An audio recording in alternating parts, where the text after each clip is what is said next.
तस्मात् तेने ब्रह्महृदादिकम्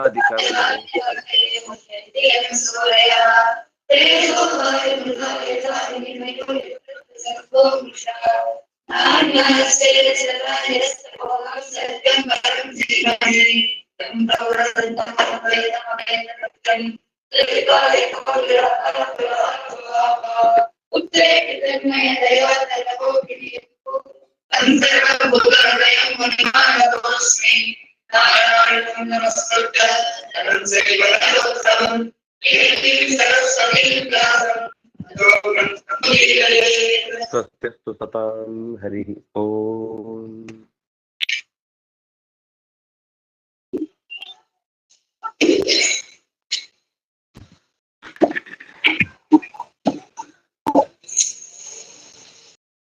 ದೇವತೆಗಳ ಸಂಪತ್ತು ಸಂತವಾಗುವುದಕ್ಕೆ ಸರಿಯಾಗಿ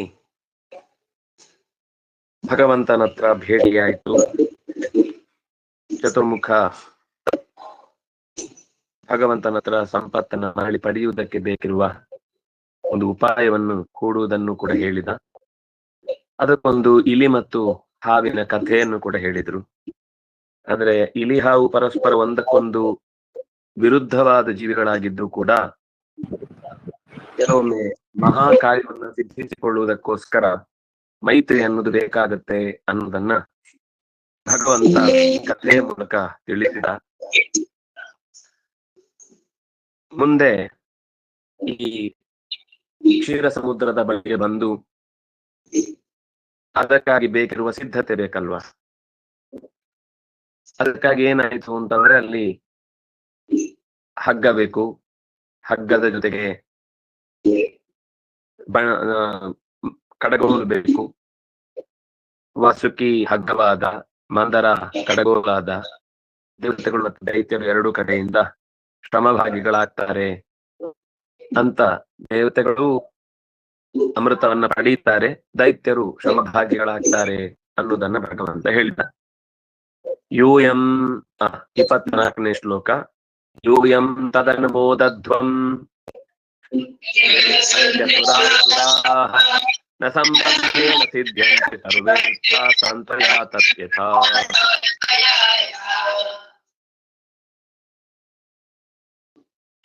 ಅವರು ಸಂಧಾನಕ್ಕೆ ಬಂದ್ರೆ ನೀವು ಖಂಡಿತ ಅದನ್ನ ಒಪ್ಪಿಕೊಳ್ಬೇಕು. ಎಷ್ಟು ಚೆನ್ನಾಗಿದೆ ನೋಡಿ. ಯೂಯಂ ತದ ಅನುಮೋದಧ್ವಂ. ನೀವು ಅವರು ಈ ಕಾರ್ಯಕ್ಕೆ ಬಂದ ಮೇಲೆ ಅವ್ರು ಏನಾದ್ರು ಕೇಳಿದ್ರೆ ಯದಿಚ್ಛಂತಿ ಅಸುರಾಹ, ಅವ್ರು ಏನ್ ಬಯಸ್ತಾರೋ ಅದು ನಮ್ಗೆ ಬೇಕು ಅಂತ ಹೇಳಿದಾಗ ನೀವು ಸುಮ್ನೆ ಒಪ್ಕೊಂಬಿಡಿ. ಅವ್ರು ಏನ್ ಕೇಳ್ತಾರೆ ಅಂದ್ರೆ ಸಾಮಾನ್ಯ ಯಾರೇ ಆದ್ರೂ ಕೂಡ ಅವರ ವ್ಯಾಪ್ತಿಯ ಒಳಗಿನ ಸಂಗತಿಗಳನ್ನು ಕೇಳ್ತಾರೆ ಹೊರತು ಯಾವ್ದಕ್ ಬೆಲೆ ಕೊಡ್ಬೇಕು ಅಂತ ಗೊತ್ತಿರಲ್ಲ ಅವರಿಗೆ. ಅವ್ರು ಏನ್ ಕೇಳ್ತಾರೆ, ನಮ್ಗೆ ಕುಡಿಲಿಕ್ಕೆ ಚೆನ್ನಾಗಿ ಸುಡಬೇಕು ಅಂತಾರೆ, ಕೊಟ್ಬಿಡಿ. ಅಥವಾ ಇನ್ನೇನೋ ಬೇಕು ಅಂತ ಕೇಳ್ತಾರೆ, ಕೊಟ್ಬಿಡಿ. ಅದನ್ನೆಲ್ಲ ಕೊಡಿ, ನೀವೇನು ಚಿಂತೆ ಮಾಡಬೇಡಿ. ಮಥನ ಕಾಲದಲ್ಲಿ ಉದ್ಭವಿಸುವ ಪದಾರ್ಥಗಳನ್ನ ಕೇಳಿದಾಗ ಅದನ್ನ ಇಲ್ಲ ಅಂತ ಹೇಳಿ ಎಲ್ಲವನ್ನು ಕೊಡಿ, ಅವರು ಸ್ವೀಕರಿಸ್ಲಿ. ನೀವು ಅವ್ರು ಏನಾದ್ರು ಅಂತ ಕೇಳಿದಾಗ ಅದು ನಮ್ದು, ನಾವೇ ಕೊಡ್ಲಿಕ್ಕೆ ಅಂತೆಲ್ಲ ಗಲಾಟೆ ಮಾಡಬೇಡಿ. ಒಳ್ಳೆ ನಿಮ್ಗೆ ಯಾವಾಗ್ಲೂ ಉಪಯೋಗ ಅಂದ್ರೆ ಬಳಸ್ಲಿಕ್ಕೆ ಅನುಕೂಲವಾಗುವ ಸಾಲು. ನ ಸಂಭ್ರಂಭೇಣ ಸಿದ್ಧ್ಯಂತಿ ಸರ್ವೇ ಯಥಾ ಸಾಂತ್ವಯ ಯಥಾ. ಸಂಭ್ರಂಭ ಅಂದ್ರೆ ಕೋಪ, ಗಡಸು ಅಂತ ಎಲ್ಲದಕ್ಕೂ ಜೋರ್ ಮಾಡೋದು. ಇದರಿಂದ ಯಾವ ಕಾರ್ಯವೂ ಸಿದ್ಧಿ ಆಗುದಿಲ್ಲ. ಸಾಂತ್ವಯ ಯಥಾ ಸರ್ವೇರ್ಥಾ ಸಿದ್ಧ್ಯಂತಿ ತಥಾ ನ ಸಂಭ್ರಂಭೇಣ ಸಿದ್ಧ್ಯಂತಿ. ಸಮಾಧಾನದಿಂದ ಯಾವ ಕೆಲಸ ಆಗ್ಬೇಕು ಅಂತ ಗಮನ ಇಟ್ಟು ನಾವು ಏನ್ ಮಾಡ್ತೀವೋ ಅದು ಯಾವಾಗ್ಲೂ ಸಿದ್ಧಿಸತ್ತೆ ಹೊರತು ಬೇರೆ ಪ್ರವೃತ್ತಿಯಿಂದ ನಾವು ನನ್ನ ಅಧಿಕಾರ, ನಾನು ಏನ್ ಬೇಕಾದ್ರೂ ಮಾಡ್ತೇನೆ ಅಂತ ಎಲ್ಲರ ಹತ್ರ ಎದೆ ತಟ್ಟಿ ತೊಡೆ ತಟ್ಟಿ ಮಾತಾಡ್ಲಿಕ್ಕೆ ಹೋದ್ರೆ ಅವರು ಅದಕ್ಕೆ ವಿರುದ್ಧವಾಗಿ ನಮ್ ಕೆಲ್ಸಕ್ಕೆ ತೊಂದರೆ ಮಾಡ್ತಾರೆ ಹೊರತು ಗೆಲುವನ್ನ ತಂದುಕೊಡ್ಲಿಕ್ಕೆ ಸಾಧ್ಯ ಇಲ್ಲ. 25ನೇ ಶ್ಲೋಕ. ನಭೇತವ್ಯಂ ಕಾಲಕೂಟಾತ್ ವಿಷಜಲ ವಿಷಾಜಲ ವಿಡಂಬರಾತ್ ಲೋಭಕ್ಕಾರ್ಯೋ ನಭೋ.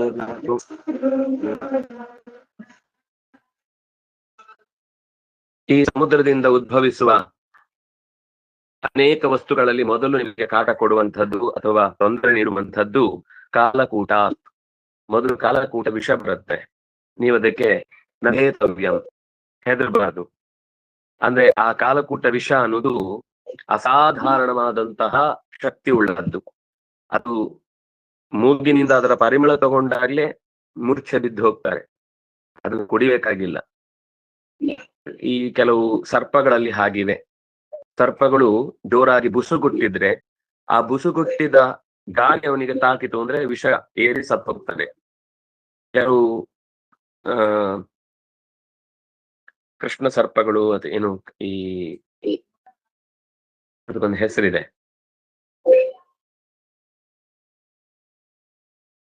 ಕೆಲವು ಕಣ್ಣಿನಿಂದ ನೋಡಿದ್ರೆ ಸಾಕು, ಆ ನೋಡಿದ ಜಾಗ ವಿಷಯುಕ್ತವಾಗಿ ಅದು ನೋಡಿದ್ರೆ ಆ ಜಾಗ ಕೊಳೆತು ಹೋಗುತ್ತೆ. ಅವುಗಳಿಗೆ ಶರೀರ ಮತ್ತೆ ಸ್ವಾಧೀನದಲ್ಲಿ ಇರುವುದಿಲ್ಲ. ಹಾಗೆ ಕಣ್ಣಿನಲ್ಲಿ ವಿಷ, ಕೆಲವಿಗೆ ಉಸಿರಿನಲ್ಲಿ ವಿಷ, ಕೆಲವಿಗೆ ಹಲ್ಲಿನಲ್ಲಿ ವಿಷ, ಕೆಲವದರ ಮೈ ತಾಕ್ಸಿದ್ರೆ ಸಾಕು, ಅದರ ಬಾಲದಿಂದ ರಪ್ ಅಂತ ಒಂದು ಹೊಡೆದ್ರೆ ಆ ಜಾಗ ಕೊಳ್ತು ಹೋಗುತ್ತೆ. ಅಷ್ಟು ವಿಷ ಇರುತ್ತೆ, ಅದರ ಬಾಲದಲ್ಲಿ ವಿಷ ಇರುತ್ತೆ. ಹೀಗೆ ಅವರು ಎಚ್ಚರದಲ್ಲಿ ಇರಬೇಕು ಅನ್ನೋದಕ್ಕೋಸ್ಕರ ದೇವರು ಮೊದ್ಲೇ ಈ ಅಮೃತ ಮಥನ ಮಾಡುವಾಗ ಮೊದಲು ಜಲಧಿ ಸಂಭವಾತ್ ಕಾಲಕೂಟಾತ್ ನಭೇತವ್ಯಂ ಲೋಭ ಕಾರ್ಯ ನವೋ ಜಾತು, ಯಾವುದೇ ಕಾರಣಕ್ಕೂ ಉತ್ಪನ್ನವಾಗುವ ವಸ್ತುವಿನ ಬಗ್ಗೆ ನಮ್ಗೆ ಬೇಕು ಬೇಕು ಬೇಕು ಅಂತ ನೀವು ಅದರ ಹಿಂದೆ ಬೀಳ್ಬಾರ್ದು. ಸಿಕ್ಕಿದ್ದನ್ನ ನೀವು ಪಡೀರಿ, ತಾನಾಗಿ ಅದು ಕೈ ತಪ್ಪಿ ಹೋಯ್ತು ಅಂದ್ರೆ ಬಿಟ್ಬಿಡಿ. ಕೋಪ ರೋಷಃ ನಜಾತು ಕರ್ತವ್ಯ, ನಜಾತುವೋ ಕರ್ತವ್ಯ.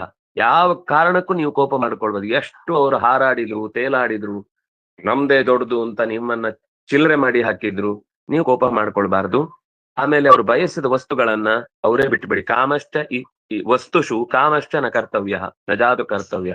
ಯಾವುದೋ ಒಂದು ವಸ್ತು ನಂಗೆ ಬೇಕೇ ಬೇಕು ಅಂತ ಅದರ ಬಗ್ಗೆ ಹಠ ಮಾಡಬೇಡಿ ಅಂತ ದೇವರು ಎಷ್ಟು ಚೆನ್ನಾಗಿ ಬುದ್ಧಿವಾದ ಹೇಳ್ತಾನೆ. ಬಹುಶಃ ಇದೇ ನಮ್ಗೆ ಜೀವನದಲ್ಲೂ ಬೇಕಾದದ್ದು. ಎಲ್ಲ ಸಂದರ್ಭದಲ್ಲೂ ಈ ಮಾತು ನಮಗೆ ನೆನಪಿದ್ರೆ ಅಂದ್ರೆ ಜೀವನದಲ್ಲೂ ಅನೇಕ ಸರ್ತಿ ಕಹಿ ಅನುಭವಗಳಾಗ್ತಾ ಇರ್ತವೆ. ಜೀವನದ ಮಥನದ ಕಾಲದಲ್ಲಿ ಅನೇಕ ಅನುಭವಗಳಾಗ್ತವೆ. ಆ ಅನುಭವಕ್ಕೆ ಹೆದರಿ ನಾವು ಬದುಕುವುದನ್ನೇ ಬಿಟ್ಟು ಸಾಯ್ತೇವೆ ಅಂತ ಹೊರಟ್ರೆ ಅದು ಯಾವುದ್ರಿಂದಲೂ ಯಶಸ್ಸು ಸಿದ್ಧಿ ಆಗುದಿಲ್ಲ. ಯಾವುದೇ ಕಾರಣಕ್ಕೂ ಜೀವನದಲ್ಲಿ ಯಾವಾಗ್ಲೂ ಸುಖನೇ ಸಿಗುತ್ತೆ ಅಂತ ಭಾವಿಸುವ ಹಾಗಿಲ್ಲ. ಅತ್ಯಂತ ಕಾಲಕೂಟ ವಿಷದಂತಹ ವ್ಯಕ್ತಿಗಳು, ಘಟನೆಗಳು, ವಸ್ತುಗಳು ಏನೋ ನಮ್ಮನ್ನ ಕಾಡ್ತಾವೆ. ಆ ವಿಷಯದಲ್ಲಿ ನಾವು ಜಾಗ್ರತೆ ಇರಬೇಕು. ಒಂದು. ಎರಡನೇದು, ಸಿಕ್ಕಿದ ವಸ್ತುಗಳನ್ನ ನಮಗೆ ಬೇಕು, ಜೀವನದಲ್ಲೂ ಹಾಗೆ ಅಂತದ್ದು ಬೇಕು, ಅದು ಬೇಕು, ಇನ್ನೊಂದು ಬೇಕು ಅಂತ ಎಲ್ಲ ವಸ್ತುಗಳ ಬಗ್ಗೆ ಲೋಭನು ಪಡಬಾರದು. ಅಷ್ಟೇ ಅಲ್ಲ, ಯಾವುದೇ ಪ್ರಸಂಗದಲ್ಲೂ ಕೂಡ ಕೋಪ ಮಾಡ್ಕೊಳ್ಬಾರ್ದು. ಬೇಡವಾದ ವಿಷಯಗಳಲ್ಲಿ ಆಸೆ ಪಡಬಾರದು. ನನಗೆ ಬೇಕು ಅಂತ ಅನ್ನುವ ಲೋಭ ಇರಬಾರ್ದು. ಯಾವುದೇ ಕಾರಣಕ್ಕೂ ಕೋಪ ಮಾಡಬಾರದು. ಇದು ಮಥನ ಅನ್ನುವುದು ಕೇವಲ ಸಮುದ್ರ ಮಥನ ಅಲ್ಲ. ಅವತ್ತು ನಡೆದ ಮಥನ ಇವತ್ತು ಯಾಕೆ ನಮಗೆ ಅಂದ್ರೆ ಇದು ಜೀವನದ ಮಥನ. ಜೀವನದ ಮಥನದಲ್ಲೂ ಹೀಗೆ ಒಳ್ಳೆ ಡಿಸಿಷನ್ಗಳು, ಕೆಟ್ಟ ಡಿಸಿಷನ್ಗಳು ಅಂತ ಎರಡು ಕಡೆಯಿಂದ ನಮ್ಮನ್ನು ಎಳೀತಾ ಇರುತ್ತೆ, ಆಚೆಯಿಂದ ಈಚೆಯಿಂದ ಆಚೆ. ಆವಾಗ ಏನಾಗುತ್ತೆ ಅಂದ್ರೆ ಹೆಚ್ಚು ಸರ್ತಿ ನಮಗೆ ಶ್ರೇಯಾಂಸಿ ಬಹು ವಿಘ್ನಾನಿ. ಒಳ್ಳೆ ಕೆಲಸ ಮಾಡ್ಲಿಕ್ಕೆ ಹೋದಾಗ ಎಲ್ರೂ ಬಾಯ್ ಬಿಟ್ಟು ಬೈತಾರೆ ಅಷ್ಟೇ. ನಮಗೆ ಯಾರು ಏನ್ ಚೆನ್ನಾಗ್ ಕೆಲಸ ಮಾಡ್ತಾನೆ ಅಂತ ಹೊಗಳುದೇ ಇಲ್ಲ. ನನ್ಗಾಗ ಬೇಸರ ಬಂದು ನಾನು ಕೆಲಸನೇ ಮಾಡಲ್ಲ ಅಂತ ಬಿಟ್ಟು ಬಿಟ್ರೆ ಇನ್ಯಾವತ್ತು ನಾವು ಯಶಸ್ಸಿನ ದಾರಿಯಲ್ಲಿ. ಯಾಕೆಂದ್ರೆ ಇಷ್ಟು ಶ್ರಮ ಹಾಕಿ ಇಲ್ಲಿ ಬಂದ ಮೇಲೆ ನಮಗೆ ನಮ್ಮ ಬಗ್ಗೆ ಅವರಿಗೆ ಗುರುತು ಹತ್ತಿ ನಮ್ಮನ್ನು ಹೇಗಾದ್ರೂ ಕೆಳಕ್ ಹಾಕ್ಬೇಕು ಅಂತ ಅವ್ರು ಬೈಲಿಕ್ಕೆ ಶುರು ಮಾಡಿದ್ದು. ನಾವು ಶುರು ಮಾಡುವಾಗ ಮೊದಲು ಉಪೇಕ್ಷಾ, ಮೊದಲು ತಿರಸ್ಕಾರ ಮಾಡ್ತಾರೆ, ಆಮೇಲೆ ಗುಸುಗುಸು ಅಂತಾರೆ, ಆಮೇಲೆ ವಿರೋಧ ಮಾಡ್ಲಿಕ್ಕೆ ಶುರು ಮಾಡ್ತಾರೆ. ಅದು ಇದ್ದೇ ಇರುತ್ತೆ. ಆಮೇಲೆ ಸಿಕ್ಕಾಪಟ್ಟೆ ಜಗಳನೆ ಆಡ್ತಾರೆ. ಮೊದ್ಲು ಉಳಿದವ್ರ ಹತ್ರ ಅವ್ನ್ ಹಾಗೆ ಇವನು ಹೀಗೆ ಅಂತ ಗಾಸಿಪ್ಗಳನ್ನ ಹಚ್ಚಲಿಕ್ಕೆ ಶುರು ಮಾಡ್ತಾರೆ. ನಮ್ ಕೆಲ್ಸ ನಾವ್ ಮಾಡ್ಬೇಕು. ಕಾಲೇಳಿ ಕಾಲ ಹತ್ರನೇ ಇರ್ತಾರೆ, ಅವ್ರು ಯಾವತ್ತೂ ಬರಲ್ಲ. ಅವ್ರ ಬಗ್ಗೆ ತಲೆ ಕೆಡಿಸ್ಕೊಳ್ಬಾರ್ದು. ಅವರನ್ನ ನಾವು ಯೋಚನೆ ಮಾಡ್ತಾ ಕೂತ್ರೆ ನಮ್ ಇಡೀ ಜೀವನದಲ್ಲಿ ನಾವ್ ಯಾವತ್ತು ಬೆಳಿಲಿಕ್ಕೆ ಸಾಧ್ಯ ಇಲ್ಲ. ಇದು ದೇವ್ರು ಕೊಟ್ಟ ಸಂದೇಶ ನಮಗೆ, ತುಂಬಾ ಸುಂದರವಾದ ಸಂದೇಶ. ಮಥನ ಅಂದ್ರೆ ಬರೀ ಜೀವನ, ಸಮುದ್ರ ಮಥನ ಅಲ್ಲ, ಅದು ಜೀವನ. ಜೀವನದಲ್ಲಿ ಇಂತಹದ್ದು ಎಲ್ಲಾ ಸಂದರ್ಭದಲ್ಲೂ ನಡೀತಾ ಇರುತ್ತೆ. ದುಷ್ಟರು ಇದ್ದೇ ಇರ್ತಾರೆ. ಕೇವಲ ನಾವೇ ಬದುಕಿನಲ್ಲಿ ಒಳ್ಳೆಯವರು ಮಾತ್ರ ಇರ್ತೇವೆ ಅಂತ ಅನ್ನೋದು ಸಾಧ್ಯವೇ ಇಲ್ಲ. ಮಥನ ಆಗ್ಬೇಕು ಅಂದ್ರೆ ದುಷ್ಟರು ಇರ್ಬೇಕು, ಸಜ್ಜನರು ಇರ್ಬೇಕು. ಕೆಲವು ಸಂದರ್ಭದಲ್ಲಿ ಅವ್ರ ಹತ್ರನೇ ನಾವು ಆಫೀಸಲ್ಲೋ ಅಥವಾ ಇನ್ನೆಲ್ಲೋ ನಾವ್ ಅನ್ಕೊಂಡಿರೋದು ತುಂಬಾ ಪವಿತ್ರವಾದ ಕ್ಷೇತ್ರ ಅಂತ ಅನ್ನುವ ಜಾಗದಲ್ಲಿ ಅವರು ಇರ್ತಾರೆ. ಅದು ಕ್ಷೀರ ಸಮುದ್ರ. ಅದ್ರಲ್ಲೂ ದೈತ್ಯರು ಬಂದಿದ್ರು. ಯಾಕೆಂದ್ರೆ ಅವರಿಗೂ ಬೇಕು, ಅವರಿಗೂ ಹೊಟ್ಟೆ ಪಾಡಿದಲ್ಲಿಂದೇ ಹುಡುಕುದವರು. ಜೀವನ ಅಂದ್ರೆ ನಾವು ಕೂಡ ಇದ್ದಂತಹ, ನಾವು ಈ ಮಠ ಅಂತ ಅನ್ಕೊಂಡಿರ್ತೀವಿ, ಅಲ್ಲೂ ಇರ್ತಾರೆ. ಅಥವಾ ನಾವು ತುಂಬಾ ಶಾಂತವಾಗಿ ಕಲಿಯುವ ಗುರುಕುಲ ಅನ್ಕೊಂಡಿರ್ತೀವಿ, ಅಲ್ಲೂ ಇರ್ತಾರೆ. ಎಲ್ಲಾ ತರದವ್ರು ಎಲ್ಲಾ ಕಾಲದಲ್ಲೂ ಎಲ್ಲಾ ಪ್ರದೇಶಗಳಿಗೂ ಹೊಂದಿಕೊಳ್ಳುವಂತಹ ಗೋಸುಂಬೆಗಳು ಅವ್ರು ಇದ್ದೇ ಇರ್ತಾರೆ. ಅವ್ರ ಜೊತೆಗೆ ಇರ್ಲೇಬೇಕಾಗುತ್ತೆ. ಇದ್ದಾಗ ನಾವು ಎಚ್ಚರದಿಂದ ಇದ್ದು ನಮ್ಮ ಕರ್ತವ್ಯ ನಾವು ಮಾಡ್ಲಿಕ್ಕೆ ಸಿದ್ಧ ಇದ್ದೇವೆ ಅಂತ. ಎಷ್ಟೋ ಸರ್ತಿ ಏನು ಅಂದ್ರೆ ಹೊರಗಿನ ಸಾಮಾನ್ಯ ವಲಯದಲ್ಲೂ ಅಷ್ಟು ತಡೆಗಳು ಇರುವುದಿಲ್ಲ. ಒಳ್ಳೆ ಕೆಲಸ ಮಾಡ್ತೇವೆ ಅಂತ ಅನ್ನುವಲ್ಲೇ ಹೆಚ್ಚು ತಡೆ ಬರುವುದು. ಅದು ಬಂದ್ರೇನೆ ನಾವು ಕರೆಕ್ಟ್ ಇದ್ದೀವಿ ಅಂತ ಅರ್ಥ. ತಡೆ ಮಾಡುವುದು ಸರಿ, ತಡೆ ಮಾಡ್ತಾ ಇದ್ದಾರೆ ಅಂದ್ರೆ ನಾವು ಒಳ್ಳೆ ಕೆಲಸ ಮಾಡ್ತಾ ಇದ್ದೀವಿ ಅಂತಾನೆ ಅರ್ಥ. ಹಾಗಾಗಿ ಅದರ ಬಗ್ಗೆ ತಲೆ ಕೆಡಿಸಿಕೊಂಡು ಕೂತ್ರೆ ನಾವು ಯಾವತ್ತೂ ಮೇಲೆ ಇರ್ಲಿಕ್ಕೆ ಸಾಧ್ಯ ಇಲ್ಲ. ಸಮಾಜ ಅಂದ್ರೆ ಹಾಗೇನೆ, ಎಲ್ಲಾ ತರದವರು ಇರ್ತಾರೆ, ಎಲ್ಲಾ ಮಾತುಗಳನ್ನ ಆಡುವವರು ಇರ್ತಾರೆ. ನಾವು ನಮ್ಮತನವನ್ನ ಬಿಟ್ಟು ಕೊಡದ್ರೆ ಒಳ್ಳೆ ಕೆಲಸಕ್ಕಾಗಿ ಸಮಾಜದಲ್ಲಿ ಪ್ರವೃತ್ತಿಯನ್ನ ತಾಳಬೇಕು, ನಮ್ಮ ಕೆಲಸ ನಾವು ಮಾಡ್ತಾ ಇರಬೇಕು. ಬಹಳ ಜನ ಅವರವರ ಆಗ್ರಹಗಳನ್ನ ಇಟ್ಟುಕೊಂಡು ಹೇಗೋ ಪ್ರವೃತ್ತಿಗಳನ್ನ ತೋರ್ತಾರೆ. ಅವ್ರಿಗೊಂದು ಪರಂಪರೆ ಇರುತ್ತೆ, ನಾವು ಹೀಗೆ ಮಾಡ್ತಾ ಇರೋದು ನಮ್ದೇ ಕರೆಕ್ಟು ಅನ್ನುವ ಜಾಳಾದ ವಿಷದ ಮಾತುಗಳನ್ನ ಆಡ್ತಿರ್ತಾರೆ. ಅದಕ್ಕೆ ತಲೆ ಕೆಡಿಸ್ಕೊಳ್ಳಿಕ್ ಹೋಗ್ಲೇಬಾರದು ಅಂತ ದೇವರು ಬಹಳ ಸುಂದರವಾದ ಎಚ್ಚರಿಕೆಯನ್ನ ಕೊಟ್ಟ. ಶ್ರೀ ಶುಕ ಉವಾಚ ಇತಿ ದೇವಾನ್ ಸಮಾದಿಶ್ಯ ಭಗವಾನ್ ಪುರುಷೋತ್ತಮ ತೇಷಾಮಂತರ್ಗತೆ ರಾಶಿ ಸ್ವಚ್ಛಂದಗತಿರಿ.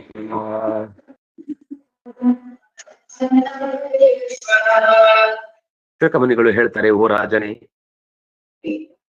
ಭಗವಂತ ಪುರುಷೋತ್ತಮ ದೇವತೆಗಳಿಗೆ ಹೀಗೆ ಒಳ್ಳೆಯ ಉಪದೇಶವನ್ನ ನೀಡಿದ.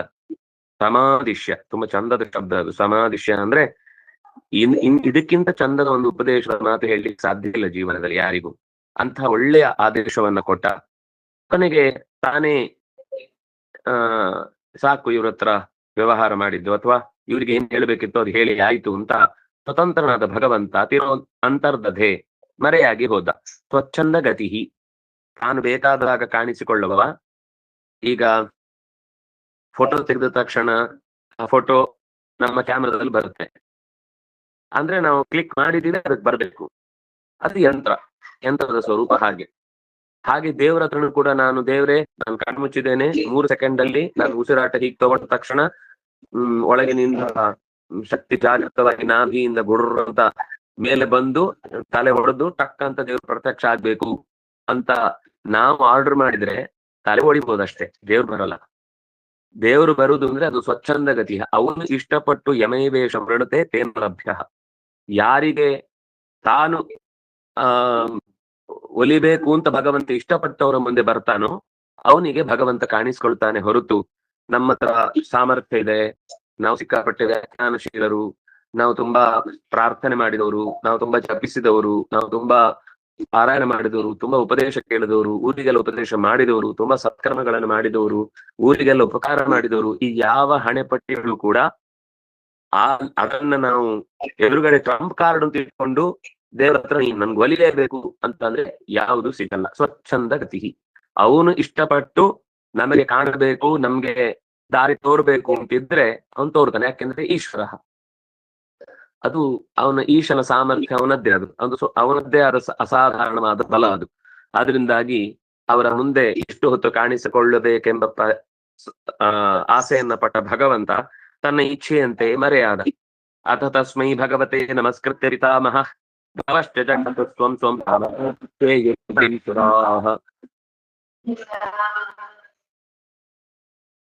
ಚತುರ್ಮುಖ, ಪಂಚಮುಖ, ಇನ್ನುಳಿದ ದೇವತೆಗಳು ಎಲ್ಲರೂ ಭಗವಂತನಿಗೆ ವಂದಿಸಿದ್ರು. ತಮ್ಮ ತಮ್ಮ ಸ್ವಂ ಸ್ವಂ ಧಾಮ ಜಗ್ಮತು. ಪಿತಾಮಹ ಅಂದ್ರೆ ಚತುರ್ಮುಖ, ಭವ ಅಂದ್ರೆ ರುದ್ರ. ಉಳಿದ ದೇವತೆಗಳೆಲ್ಲರೂ ಕೂಡ ತಮ್ಮ ತಮ್ಮ ಮನೆಗೆ ತೆರಳಿದರು. ಆದ್ರೆ ದೇವತೆಗಳು ಮಾತ್ರ ಬಲಿಯ ಮನೆಗೆ ಹೋದ್ರು. ಯಾಕೆಂದ್ರೆ ದೇವತೆಗಳಿಗೆ ಈಗ ದೈತ್ಯರ ಹತ್ರ ಭೇಟಿಯಾಗಿ ಅವರ ಸಮಸ್ಯೆಯನ್ನಿಗೆ ಹೇಳಿ ಸಂಧಾನಕ್ಕೆ ಕರೀಬೇಕು. ಅದಕ್ಕೋಸ್ಕರ ಬಲಿಯ ಮನೆಗೆ ಹೋದ್ರು. ದೃಷ್ಟ್ವಾರೀನತ ಸಂಪನ್ನಾನ್ ಜಾತಕ್ಷೇಳಾನ್ ಸ್ವನಾಯಕಾನ್ ನಿಷೇಧ ದೈತ್ಯರಾಜೈ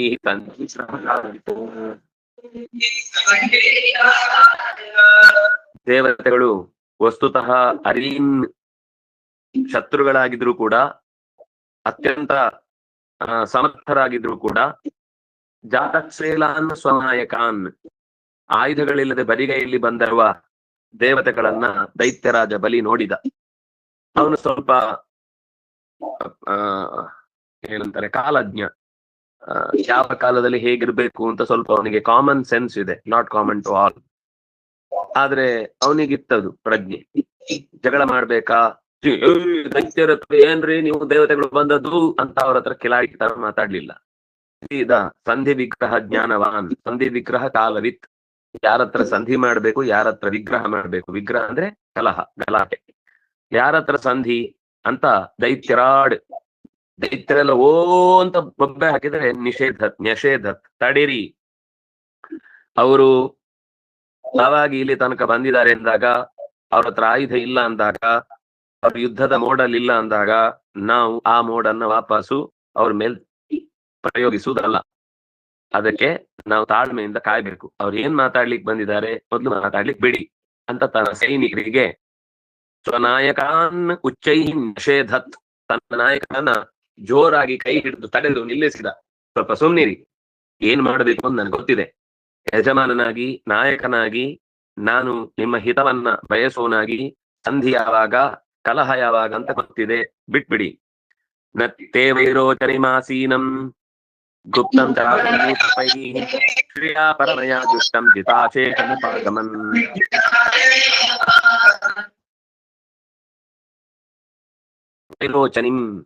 ವೈರೋಚನಿ ಅಂತ ವಿರೋಚನನ ಮಗನಾದ್ರಿಂದಾಗಿ ಬಲಿಗೆ ಮತ್ತೊಂದು ಹೆಸರು.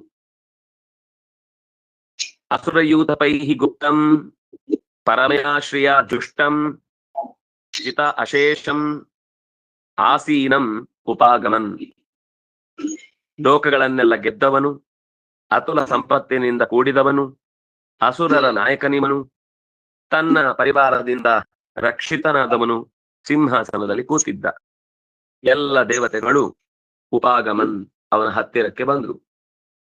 ಮಹೇಂದ್ರ ಶ್ಲಕ್ಷ್ಣಯ ವಾಚ ಸಾಂತ್ವಯಿತ್ವಾ ಮಹಾಮತಿ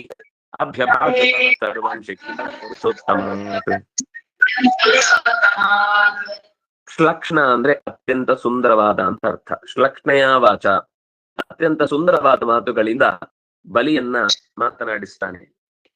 ಮಹೇಂದ್ರ ಶ್ಲಕ್ಷ್ಣಯ ವಾಚ ಮಹಾಮತಿ ಸಾಂತ್ವಯಿತ್ವಾ, ಸಮಾಧಾನದ ಮಾತುಗಳನ್ನ ಆಡ್ತಾ ಪುರುಷೋತ್ತಮ ಶಿಕ್ಷಿತಂ ತತ್ಸರ್ವಂ ಅಭ್ಯಭಾಷತ.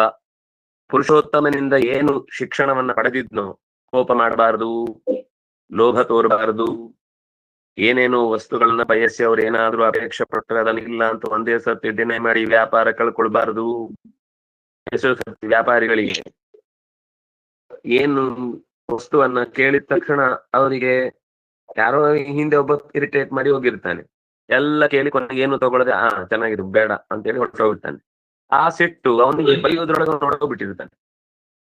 ಅವನಿಗೆ ಸಿಟ್ಟು ಕೂತವನಿಗೆ ಒಳಗಿನಿಂದ ಕುದಿತಾ ಇರುತ್ತೆ. ಎರಡನೇ ಬರ್ತಾನೆ, ಅವನು ಪಾಪ ಅದಕ್ಕೆ ಅವನಿಗೆ ವಸ್ತುತ ಇಂಟೆನ್ಷನ್ ವೆರೈಟಿ ನೋಡ್ಬೇಕು ಅಂತ ಅಷ್ಟೇ.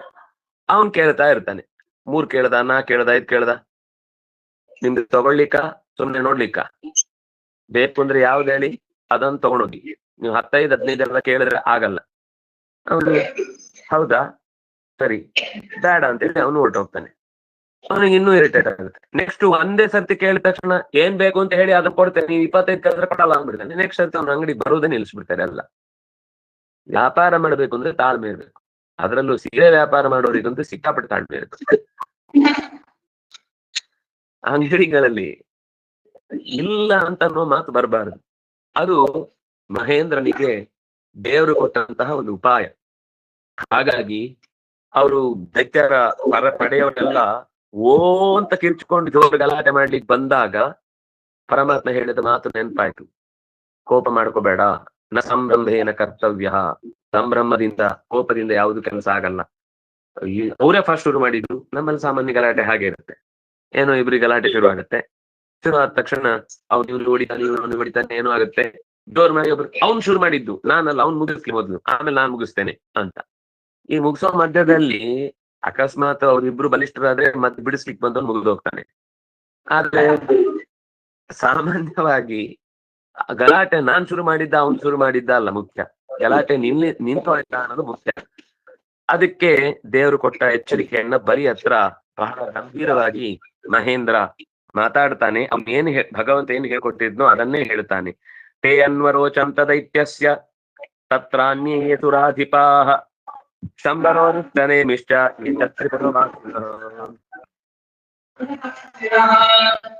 ಈ ಪರಮಾತ್ಮ ಕೊಟ್ಟಂತಹ ಆದೇಶದಂತಹ ಮಾತುಗಳನ್ನ ಮೆತ್ತಗೆ ಇಂದ್ರ ಅವರ ಮುಂದೆ ಪ್ರಸ್ತುತಪಡಿಸಿದಾಗ ಬಲಿ, ಶಂಬರ, ಅರಿಷ್ಟನೇಮಿ, ಇನ್ನುಳಿದ ತ್ರಿಪುರವಾಸಿಗಳೆಲ್ಲರೂ ಕೂಡ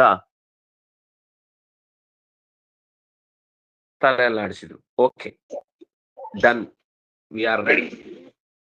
ನಮ್ಗೆ ನಿಮ್ಮ ಡೀಲ್ ಇಷ್ಟ ಆಯ್ತು. ನೀವು ಏನ್ ಮಾತಾಡ್ಲಿಕ್ಕೆ ಬಂದಿದ್ದೀರೋ ಅದು ನಮಗೂ ಕೂಡ ಸಮ್ಮತ.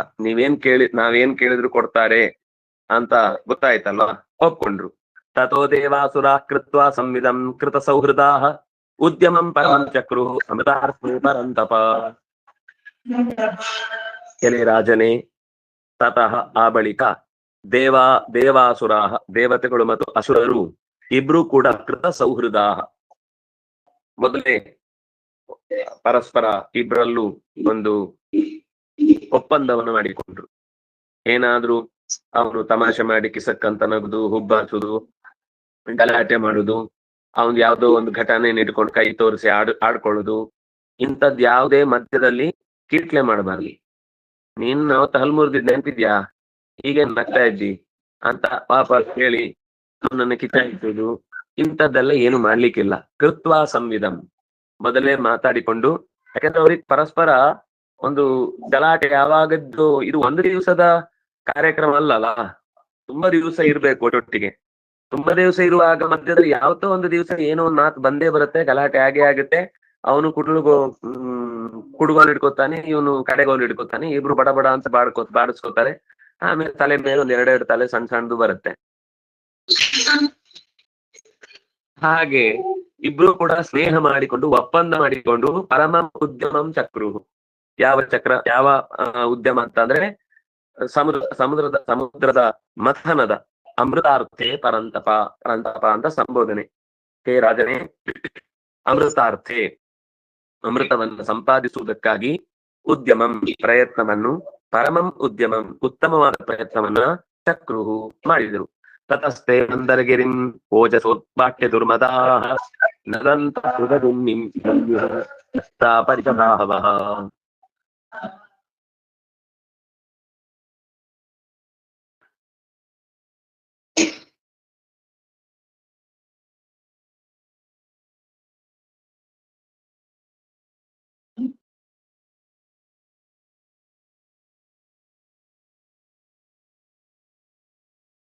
ಏನಾಯ್ತು, ಈ ಸಮುದ್ರದ ಮಥನಕ್ಕೆ ಹಿಂದೆ ನಾವು ಮಾತಾಡಿಕೊಂಡಿದ್ವಿ, ಮಂದರ ಪರ್ವತ ತರಬೇಕು ಅಂದಾಗ ಮೊದಲು ಈ ಕಥೆ ಸ್ವಲ್ಪ ಭಾರತದಲ್ಲಿದೆ.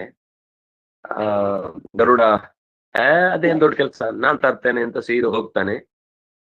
ಹೋದಾಗ ಅದನ್ನು ಎತ್ತಲಿಕ್ಕೆ ಆಗುದಿಲ್ಲ. ಮನೆಗೆ ಪರಮಾತ್ಮ ಇದಪ್ಪ ಸುಮ್ಮನೆ ನಾನು ಎತ್ತಿ ಇಡ್ತೇನೆ ಅಂತ ತೆಗೆದು ಹೆಗಲ ಮೇಲೆ ಇಡ್ತಾನೆ. ನಾನು ಹೊತ್ಕೊಂಡು ಹೋಗ್ತೇನೆ ಅಂತ ಒಂದೇ ಸರ್ತಿ ಅದರ ಭಾರವನ್ನ ನೆಗ್ಲೆಕ್ಟ್ ಮಾಡಿದ ತಕ್ಷಣ ಕುಸ್ತು ಕೆಳಕ್ಕೆ ಬೀಳುವ ಹಾಗಾಗುತ್ತೆ, ತಲೆ ಸುತ್ತಲಿಕ್ಕೆ ಶುರುವಾಗುತ್ತೆ. ಆಗ ಅವನಿಗೆ ಅರ್ಥ ಆಗುತ್ತೆ, ನಾನು ಎತ್ಕೊಂಡಿದ್ದಲ್ಲ, ನಾನ್ ದೇವರನ್ನ ಎತ್ಕೊಂಡಿದ್ದೇನೆ ಅಂತ ನನ್ಗೊಂದು ಭ್ರಮೆ ಇದೆ, ದೇವರು ಮೇಲ್ ಕೂತು ನನ್ನನ್ನು ಎತ್ಕೊಂಡಿದ್ದಾನೆ ಅನ್ನೋದು ನನಗೀಗ ಅರ್ಥ ಆಯ್ತು ಅಂತ ಅವನ ತಲೆಯಲ್ಲಿ ಸರಿಯಾದ ಪ್ರಜ್ಞೆ ಬರುತ್ತೆ. ದೇವರು ಎತ್ಕೊಳ್ಳುವ ಕ್ರಮ ಹಾಗೆ. ಈಗ ಮೇಲ್ಗಡೆ ರೂಫ್ ಅಲ್ಲಿ ಒಂದು ಹಲ್ಲಿ ಓಡ್ತಾ ಇರುತ್ತೆ. ಅಕಸ್ಮಾತ್ ಆ ಹಲ್ಲಿ ಅಲ್ಲ, ನಿಮ್ಮೇಲೆ ಬೀಳಲ್ಲ, ಹೆದರ್ಬೇಡಿ. ಆ ಹಲ್ಲಿ ಏನ್ ಹೇಳುತ್ತೆ, ಇಡೀ ಮನೆಯ ರೂಫ್ ಅನ್ನು ಹಿಡಿದವನೇ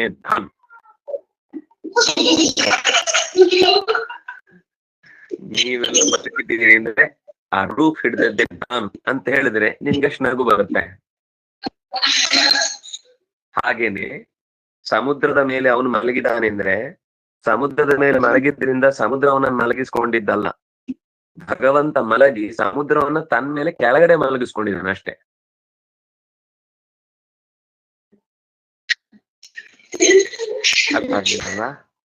ಆಗತ್ತೆ ನಿಧಾನಕ್ಕೆ. ಭಗವಂತನ ಅಂತ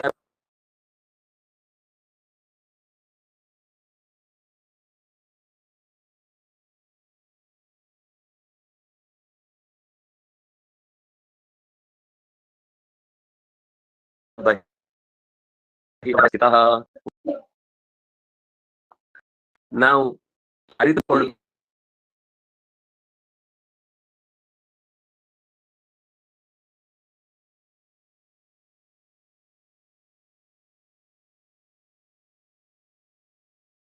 ಅವನಿಗೆ ಸುಲಭ ಆಯ್ತು. ತಂದು ಸಮುದ್ರದ ಬಳಿಯಲ್ಲಿಟ್ರು. ಸಮುದ್ರದ ಬಳಿಯಲ್ಲಿಟ್ಟಾಗ ದೇವತೆಗಳು ಲೆಕ್ಕ ಹಾಕ್ತಾ ಇದ್ರು, ನಾವೆಲ್ಲ ಹೋದ್ರೆ ಸರಿಯಾಗತ್ತಾ ಅಂತ ಲೆಕ್ಕ ಹಾಕುವಾಗಷ್ಟೊತ್ತಿಗೆ ದೈತ್ಯರು ಹೋದ್ರು, ದಡ ಬಡ ಅಂತ ಎತ್ತಿದ್ರು, ಸೀದಾ ಸಮುದ್ರದಲ್ಲಿ ತಂದು ಇಟ್ಬಿಟ್ರು. ಅವರಿಗೆ ವಿಶೇಷವಾಗಿ ಶಿವನ ವರಬಲ ಇತ್ತು, ಆದ್ರಿಂದ ಅಲ್ಲಿಂದ ತರ್ಲಿಕ್ಕಾಗ್ಲಿಲ್ಲ. ಆದ್ರೆ ಇಲ್ಲಿಂದ ದೇವರು ಇಲ್ಲ, ಅವರಿಗೊಂದು ನಾವು ಕೆಲಸ ಮಾಡಿದ್ವಿ ಅಂತ ಅನಿಸ್ಬೇಕಲ್ಲ. ಇಲ್ಲ ಅಂದ್ರೆ ಇವ್ರೇನು ಯಾವ ಕೆಲ್ಸನೂ ನಮಗ್ ಮಾಡ್ಲಿಕ್ ಬಿಡ್ತಾ ಇಲ್ಲ, ಆಮೇಲೆ ನೀವು ಕೆಲಸ ಮಾಡಿಲ್ಲ ನಿಮ್ಗೆ ಅಮೃತ ಕೊಡಲ್ಲ ಅಂತ ಲೊಟ್ಟೆ ಅಂದ್ಬಿಟ್ರೆ ಅಂತ ಒಂದು ತಲೆಯಲ್ಲಿ ಯೋಚನೆ ಬರ್ತಲ್ಲ ನಿಮ್ಗೆ ಇಲ್ಲ ಅಂತ. ಅದಕ್ಕೋಸ್ಕರ ಅವ್ರಿಗೊಂಚೂರು ಕೆಲಸ ಮಾಡಿದ ಹಾಗೆ ಅವರಿಗೂ ಅನ್ನಿಸ್ಬೇಕು, ನಾವು ಇದ್ರಲ್ಲಿ ತೊಡಗಿದ್ದೇವೆ ಅಂತ ಅವ್ರಿಗೆ ಅಭಿಮಾನ ಬರ್ಬೇಕು. ಆ ಅಭಿಮಾನದಿಂದ ಅವ್ರು ಜಾಸ್ತಿ ಕೆಲಸ ಮಾಡ್ಬೇಕು. ಅದರಿಂದ ಸಮುದ್ರದಲ್ಲಿ ಮಥನದಿಂದ ಅಮೃತದ ಫಲ ಸಿಗ್ಬೇಕು. ಅದಕ್ಕೋಸ್ಕರ ಅವರಿಗೂ ಕೂಡ ಕೆಲಸಕ್ಕೆ ಒಂಚೂರು ಜಾಗ ಕೊಟ್ಟ. ನಾವೇ ಮಾಡುದಲ್ಲ, ಅವರೇ ಮಾಡುದಲ್ಲ, ನಮಗೂ ಕೂಡ ಕೆಲಸ ಸಿಕ್ಕಿದೆ ಅಂತ. ಈಗ ನಮ್ಮನ್ನ ಯಾರೋ ಕರೆಯುವುದೇ ಕೆಲಸ ಸಹಾಯಕ್ಕೆ ಬನ್ನಿ ಅಂತ. ನಮ್ಮ ಹತ್ರ ಒಂದೂ ಸಹಾಯ ತೆಗೆದುಕೊಳ್ಳದೆ ಬಾಗಿಲ ಹತ್ರನೇ ನಿಲ್ಸಿ, ಕೊನೆಗೆ ಮಧ್ಯಾಹ್ನ ಅಥವಾ ಬೆಳಿಗ್ಗೆ ಫಲಾಹಾರಕ್ಕೆ ಬನ್ನಿ, ಊಟ ಮಾಡಿ ಹೇಗೂ ಇಷ್ಟೊತ್ತು ಇದ್ರಲ್ಲ, ಇನ್ನೇನ್ ಮಾಡ್ತೀರಿ, ಊಟ ಮಾಡ್ಕೊಂಡೇ ಹೋಗಿ, ತಿನ್ಲಿಕ್ಕಾಗತ್ತ. ಆಮೇಲೆ ಕೆಲಸ ಮಾಡ್ಲಿಕ್ಕೆ ಹೇಳಲಿಲ್ಲ, ಮಾಡ್ಲಿಕ್ಕೆ ಬಿಡ್ಲಿಲ್ಲ. ಈಗ ಏನು ಕೆಲಸ ಮಾಡ್ಲಿಲ್ಲಲ್ವಾ, ಪರವಾಗಿಲ್ಲ, ಊಟ ಆದ್ರೂ ಒಂದ್ ಕೆಲಸ ಮಾಡಿ ಅಂದ್ಬಿಟ್ರೆ ಮತ್ತೆ ಊಟ ಮಾಡ್ಲಿಕ್ಕೆ ಮನ್ಸು ಬರುತ್ತಾ? ಹಾಗಾಗಿ ನಾವು ಏನಾದ್ರೂ ಮಾಡಿದ್ರೆ ಅಲ್ಲಿ ತಿನ್ಲಿಕ್ಕೆ ಒಂದು ತುತ್ತಿಗೆ ಬೆಲೆ ಬರುತ್ತೆ. ಹಾಗೆ ದೈತ್ಯರಿಗೆ ಒಂದ್ ಮನಸ್ಸಿಗೆ ಬರ್ಬೇಕಲ್ಲ, ನಾವು ಕೆಲಸ ಮಾಡಿದ್ವಿ, ಬೆಟ್ಟ ಎತ್ತಿ ಇಟ್ಟಿದೀವಿ, ಅದು ಇದು ಅಂತ ಆಗ್ಬೇಕಲ್ಲ. ಅದಕ್ಕೆ ಅವರಿಗೆ ಒಂದ್ ಕೆಲಸ ಬಿಟ್ಟ. ಇದೆಲ್ಲ ಸೈಕಾಲಜಿ. ಅಂದ್ರೆ ಕೆಲಸ ಮಾಡಿಸುದು ಅನ್ನೋದು ಕೂಡ ಮುಂದಿನ ಮಹಾ ಕೆಲಸಕ್ಕೆ ಬೇಕಿರುವ ಒಂದು ಪೂರ್ವ ಪೀಠಿಕೆ. ಅದಕ್ಕೆ ಅವರ ಕೆಲಸವನ್ನು ಮಾಡಿಸ್ತಾ ಇದ್ದಾನೆ. ದೂರ ಭಾರೋದ್ವಹ ಶ್ರಾಂತ ಶಕ್ರ ವೈರೋಚನಾದಯ ಅಪಾರಯಂತ ಗೋಢುಂ ವಿವಶಾಂತಿ. ಬಹಳ ದೂರವರೆಗೆ ಭಾರವನ್ನ ಹೊತ್ತು ಬರ್ತಾ ಇರ್ಬೇಕಾದ್ರೆ ಇಂದ್ರ ಮತ್ತು ಬಲಿ ಇಬ್ರು ಸ್ವಲ್ಪ ದೂರದ ತನಕ ತಂದ್ರು. ಸಮುದ್ರದ ತೀರದಲ್ಲಿ ತಂದು ಇಟ್ಟ ಮೇಲೆ ಹೊತ್ಕೊಂಡು ಬಂದ್ರು. ಕೊನೆಗೆ ಮಧ್ಯದಲ್ಲಿ ಇಬ್ರು ಕೈ ಬಿಟ್ರು. ಬೆರಳು ಅಡಿಯಲ್ಲಿ ಅಪ್ಪಚ್ಚಿ ಕೆಳಗಿಟ್ಬಿಟ್ಟಿದ್ದಾರೆ. ಅಯ್ಯ ಅಂತ ಬಬ್ಬೆ ಹೊಡಿಲಿಕ್ಕೆ ಶುರು ಮಾಡಿದ್ದಾರೆ ಇಬ್ರು. ಈ ರಾಕ್ಷಸರೆಲ್ಲ ವಿಪತಂಸಗಿರಿ ತತ್ರ ಬಹು ನಮರದಾನವಾನ್ ಚೂರ್ಣಯಾಮ ಸಮಹತ ಹಾರೇಣ ಕನಕಾಚಲ. ಆ ಕನಕಾಚಲ ಬಂಗಾರದ ಬೆಟ್ಟ ಮಂದರ ಪರ್ವತ ಅವರ ಮೈಮೇಲೆನೆ ಬಿತ್ತು. ಆ ಮಹಾಭಾರದಿಂದ ದೇವದಾನವರೆಲ್ಲರ ಮೈ ಪುಡಿ ಆಯ್ತು, ಎಲ್ಲ ಅಪ್ಪಚ್ಚಿ ಆಗ್ಬಿಟ್ರು. ಕೆಲವರು ಕಾಲ್ ಸಿಕ್ಕಾಕೊಳ್ತು, ಕೆಲವರು ಪಂಚೆ ಸಿಕ್ಕಾಕೊಳ್ತು, ಕೆಲವರು ತಲೆ ಸಿಕ್ಕಾಕೊಳ್ತು, ಕೆಲವರು ಕೈ ಸಿಕ್ಕಾಕೊಳ್ತು. ಒಬ್ಬೊಬ್ರು ಒಂದೊಂದ್ ಕಡೆ ಸಿಕ್ಕಾಕೊಂಡ್ಬಿಟ್ಟಿದ್ದಾರೆ. ತಾನ್ ತಥಾ ಭಗ್ನ ಮನಸಃ ಭಗ್ನ ಬಾಹೂರು ಕಂಧರಾನ್ ವಿಜ್ಞಾಯ ಭಗವಾನ್ ತತ್ರ ಬಭೂವ ಗರುಡಧ್ವಜ. ದೈತ್ಯದಾನವ್ರು ಕೆಲವರೆಲ್ಲ ಅಡಿಯಲ್ಲಿ ಬಿದ್ದು ಅವ್ರವ್ರ ಭಾಷೆಯಲ್ಲಿ ಅಯ್ಯೋ ಕುರ್ರೋ ಮುರ್ರೋ ಅಂತೆಲ್ಲ ಬೊಬ್ಬೆ ಹೊಡಿತಾ ಇದ್ದಾಗ ಕೆಲವರು ಕುತ್ತಿಗೆ ಮುರಿದೋಗಿದೆ, ಕೆಲವರು ತೋಳು ಮುರಿದೋಗಿದೆ, ಕೆಲವ್ರ ಕೈ ಸೊಟ್ಟಗಾಗ್ಬಿಟ್ಟಿದೆ. ನನ್ ಕೈ ಇದು ಯಾಕೋ ನೀ ಬೇರೆಯವ್ರ ಕೈ ನನ್ನ ಹತ್ರ ಬಂದಂಗಿದೆ ಅಂತ ಡೌಟ್ ಅವ್ರಿಗೆ. ನೋಡಿದ್ರೆ ಅವ್ರಿಗೆ ಕಲ್ತು. ಆಗ ಹತಾಶರಾಗಿ ಅಯ್ಯೋ ನಮ್ಮ ಹತ್ರ ಆಗ್ಲಿಕ್ಕಿಲ್ಲ ಅಂತ ಅವರು ಕೈ ಚೆಲ್ಲುವ ಸಂದರ್ಭದಲ್ಲಿ ಸ್ವತಃ ಭಗವಂತ ಗರುಡಧ್ವಜನಾಗಿ ಮತ್ತೆ ಕಾಣಿಸಿಕೊಂಡವರ ಮುಂದೆ. ಗಿರಿಪಾತ ವಿನಿಷ್ಪಿಷ್ಟಾನ್ ವಿಲೋಕ್ಯಾಮರದಾನವಾನ್ ಈಕ್ಷಯ ಜೀವಯಾಮಾಸ ನಿರ್ಜರಾನ್ ನಿರ್ವರಣಾನ್ ಯಥಾ.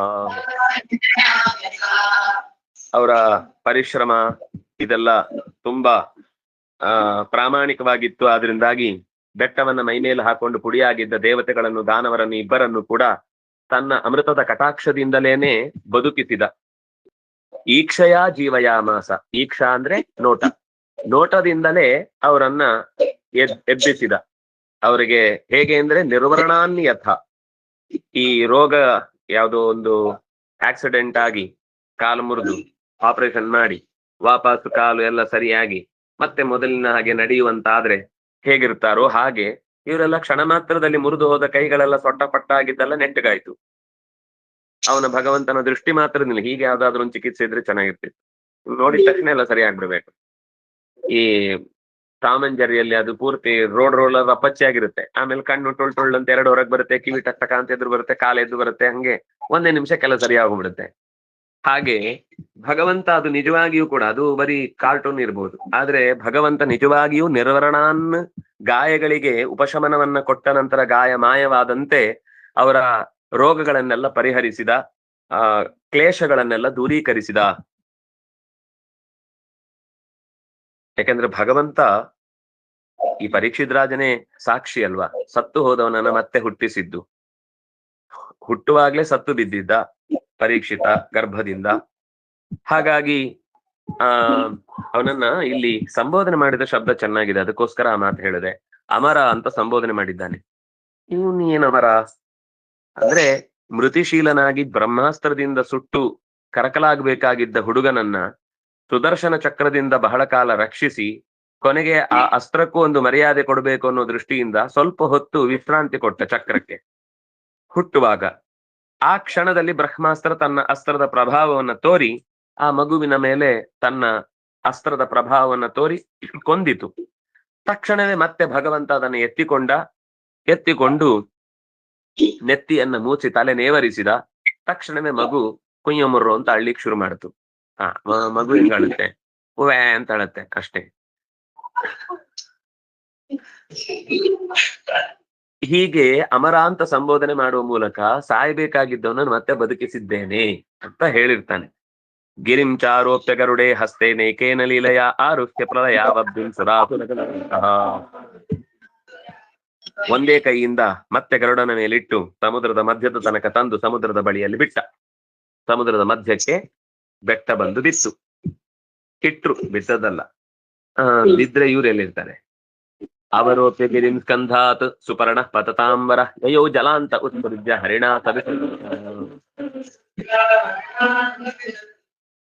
ಗರುಡ ತನ್ನ ಹೆಗಲಿನಿಂದ ಬೆಟ್ಟದ ಇಡೀ ಭಾರವನ್ನ ಸಮುದ್ರದ ಮಧ್ಯದಲ್ಲಿ ನಿಧಾನಕ್ಕೆ ಜಾರಿಸಿ ಇಟ್ಟ. ಹರಿ ಅವನನ್ನ ಹಿಂದಕ್ಕೆ ಕಳುಹಿಸಿದ. ನೀನ್ ಹೋಗು, ನಿನ್ನ ಕೆಲಸ ಆಯ್ತು, ನಿನಗೆ ಇಷ್ಟೇ ಕೆಲಸ ಕೊಟ್ಟದ್ದು. ಹರಿಣಾಸ ವಿಸರ್ಜಿತ, ಹರಿ ನೀನು ಹೊರಡು. ವಿಸರ್ಜಿತ ಅಂದ್ರೆ ಕಳುಹಿಸಿಕೊಟ್ಟದ್ದು, ಅಂದ್ರೆ ಅವನು ಅಲ್ಲೇ ಉಳಿದ ಅಂತ ಅರ್ಥ. ಅವನು ಯಾಕೆ ಉಳಿದ ಅಂತ ಮತ್ತೆ ಗೊತ್ತಾಗುತ್ತೆ. ಹೀಗೆ ಈ ಮಾತಿನೊಂದಿಗೆ ಶ್ರೀಮದ್ಭಾಗವತೆ ಮಹಾಪುರಾಣೆ ಪಾರಮಹಂಸ್ಯಾಂ ಅಷ್ಟಾದಶ ಸಾಹಸ್ರ್ಯಾಂ ಸಂಹಿತಾಯಾಂ ವೈಯಾಸಿಕ್ಯಾಂ ಅಷ್ಟಮಸ್ಕಂಧೆ ಷಷ್ಠೋಧ್ಯಾಯ 6ನೇ ಅಧ್ಯಾಯ ಮುಗಿತಾಯವಾಯಿತು. ಮುಂದೆ 7ನೇ ಅಧ್ಯಾಯ ಆರಂಭ ಆಗುತ್ತೆ. ಶ್ರೀಶುಕ ಉವಾಚ ತೇನಾಗರಾಜ ಮಾಮಂತ್ರ ಫಲಭಾಗೇನ ವಾಸುಕಿಂ ಪರಿಧಾಯ ನೇತ್ರಮಭಿನ್ನುದಾನ್ವಿತಾಃ. ಶುಕಾಚಾರ್ಯರು ಹೇಳ್ತಾರೆ, ದೇವತೆಗಳು ದಾನವರು ಇಬ್ರು ಕೂಡ ಅಮೃತದಲ್ಲಿ ನಮಗೆ ಪಾಲಿದೆ ಅಂತ ಹೇಳಿದ್ರಿಂದಾಗಿ ಅದರ ಜೊತೆಗೆ ನಾಗರಾಜನು ಕೂಡ ಅಲ್ಲಿ ಬರ್ತಾನೆ. ದೇವತೆಗಳಿಗೆ ಹೇಗೆ ಸಿಕ್ಕುತ್ತೋ ದೈತ್ಯರಿಗೆ ಹೇಗೆ ಸಿಕ್ಕುತ್ತೋ ಹಾಗೆ ನಿನಗೂ ಸಿಗುತ್ತೆ ಅಂತ ಹೇಳಿದ್ದಕ್ಕೆ ವಾಸುಕಿ ಆ ಸಮುದ್ರದ ಮಥನಕ್ಕೆ ಹಗ್ಗವಾಗಿ ಬರುವುದಕ್ಕೆ ಒಪ್ಪಿಕೊಂಡ. ನಾಣು ನೇಣು ಅಂದ್ರೆ ಎಲ್ಲವೂ ಕೂಡ ಹಗ್ಗ ಅನ್ನೋ ಅರ್ಥ. ನೇಣು ಅಂದ್ರೆ ಕುಣಿಕೆಯೂ ಆಗತ್ತೆ, ಅದು ಹಗ್ಗದ ಕುಣಿಕೆ ಆದಾಗ ನೇಣು. ಆ ಮಂದರ ಪರ್ವತ ತಂದಿಟ್ಟಿದ್ರಲ್ಲ, ಅದನ್ನು ಪರಿಧಾಯ ಗಿರವು ತಸ್ಮಿನ್, ಆ ಬೆಟ್ಟಕ್ಕೆ ಸುತ್ತಿದ್ರು 2 ಸುತ್ತು ಈ ಹಾವನ್ನ. ಇನ್ನು ಕಡಿಬೇಕಾದ್ರೆ ಸುತ್ತದೇ ಇದ್ರೆ ಬೆಟ್ಟ ಒಂದ್ ಕಡೆ ಹಗ್ಗ ಒಂದ್ ಕಡೆ ಅಂತ ಇವ್ರು ಹೇಳಿದ್ರೆ ಯಾವ ಮಥನ ಆಗತ್ತೆ? ಇಲ್ಲ, ಹಗ್ಗ ಎಳಿಲಿಕ್ಕೆ ಹೇಳಿದ್ದಾರೆ, ಬೆಟ್ಟಕ್ಕೆ ಸುತ್ತಲಿಕ್ಕಿಲ್ಲ, ಅವರೇ ಎಳಿತಾ ಇರೋದು, ಅದು ಹಗ್ಗ ಜಗ್ಗಾಟ ಆಗತ್ತಷ್ಟೇ, ಮಥನ ಆಗುದಿಲ್ಲ. ಆರೇ ಭಿರೇ ಸುರಾಯತ್ತ ಅಮೃತಾರ್ಥೇ ಕುರುದ್ವ ಹರಿ ಪುರಸ್ತಾದ್ ಗೃಹೇ ವೇದಸ್ತೋ ಭವನ್. ಹೇ ಕುರುದ್ವಹ, ಕುರುವಂಶವನ್ನ ಉದ್ಧರಿಸಿದವನೇ. ಮೊದಲಿಗೆ ದೇವತೆಗಳು ಸನ್ನದ್ಧರಾದ್ರು, ಅಂದ್ರೆ ಅಮೃತದ ಮಥನಕ್ಕಾಗಿ. ಶ್ರೀಹರಿ ವಾಸುಕಿಯ ಹೆಡೆಯನ್ನ ಒಂದು ಕಡೆಯಿಂದ ಹಿಡ್ಕೊಂಡ, ಅಂದ್ರೆ ಸಮುದ್ರದ ಮಧ್ಯದಲ್ಲಿ ಒಂದು ರೂಪದಿಂದ ಇದ್ದಾನೆ, ಇನ್ನೊಂದು ಭಾಗಕ್ಕೆ ಬಂದು ಹರಿ ನೇರವಾಗಿ ಅದರ ಬಾಯಿಯನ್ನು ಹಿಡಿದಿದ್ದಾನೆ. ಸರಿ, ದೇವತೆಗಳು ಕೂಡ ಅಲ್ಲಿಗೆ ಬಂದ್ರು. ಯಾಕಂದ್ರೆ ದೇವ್ರು ಎಲ್ಲಿ ಹಿಡಿದಿದ್ದಾನೋ ನಾವಲ್ಲಿ. ದೇವ್ರು ಇಲ್ಲದೆ ಇರೋ ಜಾಗದಲ್ಲಿ ಹೋದ್ರೆ ಅಷ್ಟೇ, ಯಾವ ಕೆಲಸನೂ ಆಗಲ್ಲ. ದೇವ್ರನ್ನ ಬಿಟ್ಟು ನಾವೇ ಮಾಡ್ತೇವೆ ಅಂತ ಹೋದಲ್ಲಿ ಎಲ್ಲಾ ಕಡೆ ಮಣ್ ತಿನ್ನುವ ಕಾರ್ಯಕ್ರಮನೇ ಆಗತ್ತೆ. ಆದ್ರೆ ದೇವರು ಒಂದ್ ಕಡೆ ಹಿಡಿದ ಅಂದ್ಮೇಲೆ ದೇವತೆಗಳು ಕೂಡ ಆ ಭಾಗವನ್ನೇ ಹಿಡಿಲಿಕ್ಕೆ ಹೊರಟರು. ಅಷ್ಟೊತ್ತಿಗೆ ದೈತ್ಯರಿಗೆ ಕೋಪ ಶುರುವಾಯ್ತು. ನಮ್ಮನ್ನ ನೋಡ್ತಾ ಇದ್ದೀವಿ ನಾವು, ನಮ್ಮನ್ನ ಮೊದ್ಲಿಂದನೂ ಏನಾದ್ರೂ ಒಂದು ಅವಮಾನ ಮಾಡ್ಬೇಕು ಅಂತ ಕಾಯ್ತಾ ಇದ್ದೀರಿ. ನಿಮಗೆ ಸರಿಯಾದ ಸಮಯ ಸಿಕ್ಕಲ್ಲೆಲ್ಲ ನಮ್ಮನ್ನ ಆಡ್ಕೊಳ್ತೀರಿ, ನಮ್ಮನ್ನ ತಮಾಷೆ ಮಾಡ್ತೀರಿ ಅಂತ ಅವ್ರು ಗಲಾಟೆ ಶುರು ಮಾಡ್ತಾರೆ. ಆ ಗಲಾಟೆಗೆ ದೇವತೆಗಳ ಪ್ರತಿಕ್ರಿಯೆ ಹೇಗಿತ್ತು, ಗಲಾಟೆ ಹೇಗ್ ಪರಿಹಾರ ಆಯ್ತು ಅಂತ ನಾಳೆ ದಿವಸ ಸೇರಿದಾಗ ಅನುಸಂಧಾನ ಮಾಡೋಣ. ಕಾಯೇನ ವಾಚಾ ಮನಸೇಂದ್ರಿಯೈರ್ವಾ ಬುದ್ಧ್ಯಾತ್ಮನಾ ವಾ ಅನುಸೃತ ಸ್ವಭಾವ ಸರ್ವಂ ಯದ್ಯತ್ಸಕಲಸ್ಮೈ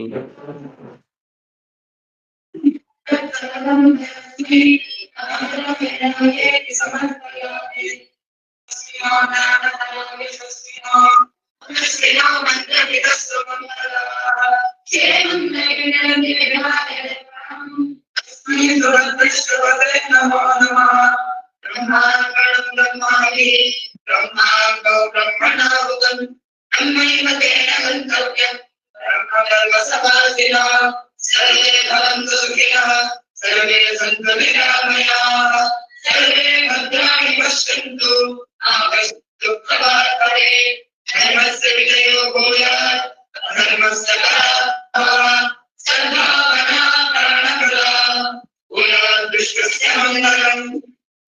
ಶ್ರೀ ಹರಿಪ್ರಿಯತಾಂ ಶ್ರೀ ಕೃಷ್ಣಾರ್ಪಣಮಸ್ತು.